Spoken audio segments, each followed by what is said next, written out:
আদিত্য রায় কাপুরের সঙ্গে বিচ্ছেদের পর মার্কিন মডেল ওয়াকার ব্ল্যাঙ্কোর সঙ্গে প্রেমে জড়িয়েছিলেন বলিউড অভিনেত্রী অনন্যা পাণ্ডে। তবে 2 বছরে সেই সম্পর্ক আর টিকল না। আবারও বিচ্ছেদের পথে হাঁটলেন এই অভিনেত্রী। জানা গেছে, চলতি মাসেই বিচ্ছেদের সিদ্ধান্ত নিয়েছিলেন অনন্যা পাণ্ডে। এমনকি বিচ্ছেদটি দুজনের সম্মতিতেই হয়েছে। এ নিয়ে কারো মধ্যে কোনো তিক্ততা নেই।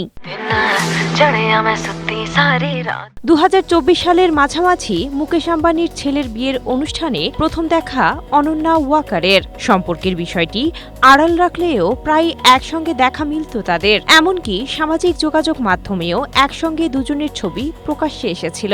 তবে সম্পর্কের বিষয়টি নিয়ে বরাবরই নীরব ছিলেন ওয়াকার অনন্যা। স্ট্রবেরি সুপার ডটেড ও ক্লাসিক ভ্যারিয়েন্ট সেন্সেশন জাগুক শিহরণ। কাজের চেয়ে বারবার প্রেমের খবরেই শিরোনামে উঠে এসেছেন অনন্যা পাণ্ডে। সম্পর্কের বিষয়টি সবসময় গোপন রাখলেও আদিত্য রায় কাপুরের ক্ষেত্রে ছিল খোলামেলা। বিদেশে একসঙ্গে ছুটি কাটাতেও দেখা গেছে তাদের। তবে 2024 সালে ইতি টানেন সেই সম্পর্কেরও।